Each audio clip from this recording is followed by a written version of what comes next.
Bonjour tout le monde, bienvenue sur ma chaîne Cuisinage. Dans cette vidéo, je vais vous présenter un plat de porc sauce aigre douce dit guo bao rou en chinois. Guo veut dire wok, bao veut dire couvrir, emballer ou sac.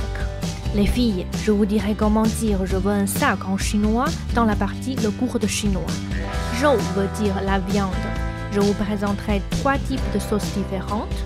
Pour la troisième recette, nous n'aurons pas besoin des sauces chinoises. J'appelle ce plat porc sauce aigre douce, mais ce n'est pas le même que celui que l'on mange avec de l'ananas. Nous allons voir ensemble comment réaliser ce plat. Découpez les ingrédients. Les ingrédients de ce plat sont ici, ils ne sont pas du tout compliqués. Commençons par couper la viande en lamelles d'environ 3 à 4 mm.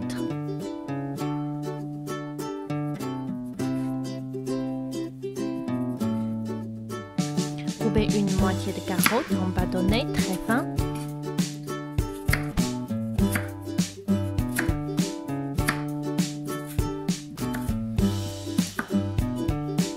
Coupez une même longueur de poireau que celle de la carotte.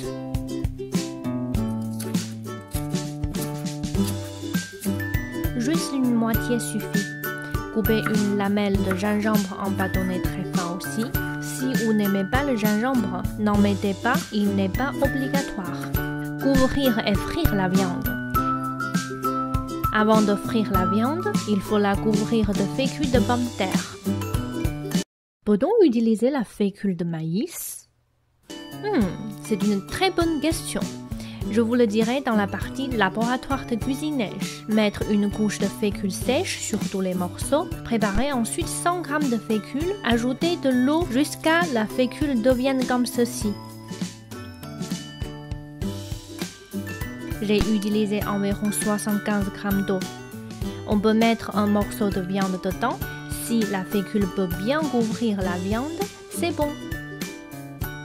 Chauffer une grande quantité d'huile, mettre une baguette mouillée. Quand il y a des petites bulles qui apparaissent, c'est que l'huile est assez chaude. Mettre la viande dans la fécule mouillée, faire en sorte que la viande soit bien couverte, puis la mettre dans le wok. Ici, je préfère mettre la viande dans la fécule mouillée morceau par morceau parce que je veux être sûr que chaque morceau soit bien couvert. Vous pouvez bien sûr les mettre dedans en une seule fois. Ici, il faut mettre les morceaux dans le wok lentement pour éviter qu'ils ne se collent pas les uns les autres. Quand la viande flotte, la farine durcit et on peut la sortir. Quand on les sort, évitez de les empiler, ils peuvent aussi se coller à ce moment-là. Nous allons frire les viandes une deuxième fois avec de l'huile plus chaude. Continuez à chauffer l'huile à feu grand pendant 1 à 2 minutes. Mettre une baguette un peu mouillée. S'il y a des grandes bulles qui apparaissent immédiatement, c'est que l'huile est assez chaude, environ 200 degrés. On peut mettre les viandes dedans. Frire pendant moins d'1 minute. Quand les morceaux commencent à devenir dorés, il faut les sortir. Après avoir frit une deuxième fois, les viandes deviennent plus croquantes. Pourquoi mettons une couche de fécule sèche? De toute façon, elle sera mouillée quand on la mettra dans le liquide, non? En fait, j'avais la même question et j'ai vu qu'il y a des gens qui ne mettent pas la couche sèche. J'ai donc fait un essai. J'ai frit des viandes avec et sans la couche de fécule sèche. Finalement, je trouve qu'avec une couche de fécule sèche, on n'a plus de fécule qui recouvre la viande. La viande est mieux protégée de la chaleur de l'huile, elle est plus tendre et la couche de fécule extérieure est plus épaisse. Je préfère donc ajouter une couche sèche. Préparez les sauces. Je vous présente 3 sauces ici. La première est la version originale de ce plat. On utilise le sucre et le vinaigre blanc pour avoir un goût de sucré et acide. Comme le vinaigre blanc est transparent, on peut garder la couleur d'origine des ingrédients. Si vous n'avez pas de vinaigre blanc chez vous, vous pouvez utiliser le vinaigre noir pour le remplacer. Le vinaigre noir est plus parfumé, il a un goût plus fort. J'en mets donc moins que de vinaigre blanc. Ce plat a une couleur plus foncée que celle à la base de vinaigre blanc à cause de la couleur de vinaigre noir. La troisième sauce est la version sans sauce chinoise. Comme présenté dans ma vidéo poulet caramélisé, on utilise souvent le ketchup et le sucre pour remplacer le vinaigre et le sucre. Ici, on peut ajouter un peu de jus d'orange pour enrichir le goût. Sa couleur est plus rouge que les deux autres plats. Ce plat est délicieux avec ces sauces. Dans les trois recettes, la fécule et l'eau permettent d'avoir une sauce plus épaisse. Cuire les ingrédients. Gardez un peu d'huile dans le wok. Chauffer moins d'1 minute car le wok est déjà très chaud. Mettre le reste des ingrédients. Remuer jusqu'à ce que les carottes soient cuites. Ajouter la sauce préparée en avance. Remuer jusqu'à ce que la sauce devienne plus épaisse. Éteindre le feu. Mettre la viande dans la sauce. Ici, on peut ajouter un peu de coriandre pour parfumer le plat. Remuez bien. Et voilà, le porc sauce vinaigre douce est prêt. Ce plat est sucré et acide. Grâce à la couche de fécule frite, il est aussi croquant. Il y a toujours une recette ici. L'histoire de guo bao rou. Guo bao rou n'est peut-être pas un plat connu en France, mais il a une grande histoire en Chine. Guo bao rou vient d'un autre plat qui s'appelle jiao shao rou tiao. On ne mange plus maintenant. C'était un plat salé. Il était un trésor de la culture culinaire mandchoue. Oui, les hommes mandchous avaient une coiffure comme ceci. Les Mandchous sont le peuple qui a détruit la dynastie Ming, dit Da Ming, et a gouverné la Chine pendant 268 ans. Depuis la création de la dynastie Qing, chaque fois qu'il y avait une grande cérémonie, le premier plat qui devait être servi était le jiao shao rou tiao. Ce plat aurait été créé par Qing Taizu, Nuhashi, le père du premier empereur de la dynastie Qing. La personne qui a créé le guo bao rou s'appelle Zheng Xingwen. Il était un cuisinier pour le gouvernement de la ville Harbin. Le gouvernement accueillait beaucoup de clients étrangers, surtout les Russes qui adoraient les plats sucrés. Zheng Xingwen donc a changé le plat jiao shao rou tiao de salé à sucré.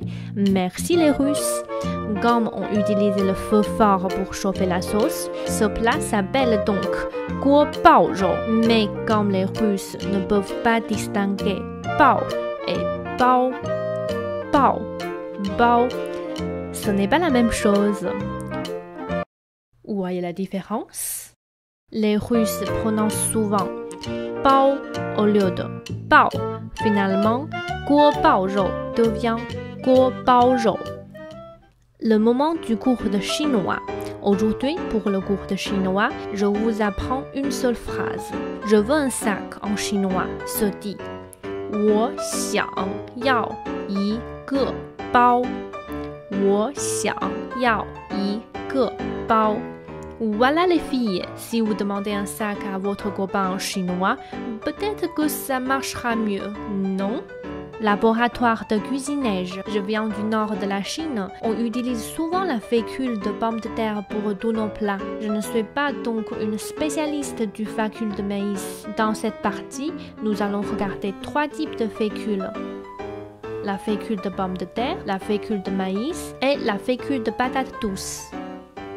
J'ai utilisé les 3 fécules différentes, mais avec la même méthode de cuisine pour réaliser ce plat. Après avoir frit la viande la première fois, on peut voir que la fécule de maïs a une couche plus fine que les autres. Elle devient plus rapidement dorée et dure pendant la cuisson. Après avoir frit une deuxième fois, les 3 fécules sont comme ceci.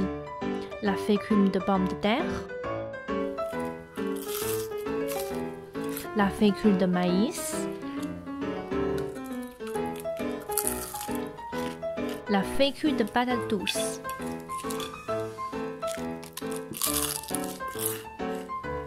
Elles sont toutes croquantes. On ne peut pas voir la différence avec la vidéo, mais quand je les goûte, je trouve que la fécule de maïs est la plus croquante, mais aussi que sa viande est plus sèche. Pour conclure, la fécule de pommes de terre et la fécule de patates douces se ressemblent. On peut utiliser n'importe laquelle pour ce plat. La fécule de maïs est plus facile à former et à cuire. Elle est plus croquante, mais la viande est plus sèche et dure. Pour ce plat, je préfère la fécule de pommes de terre et de patates douces. La vidéo d'aujourd'hui est terminée. Bon appétit! appétit. À la prochaine.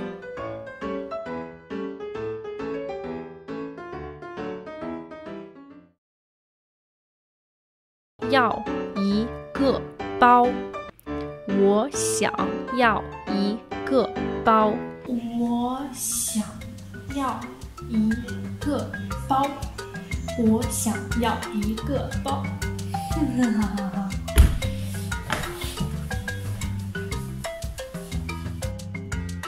Chérie， 我想要一个包。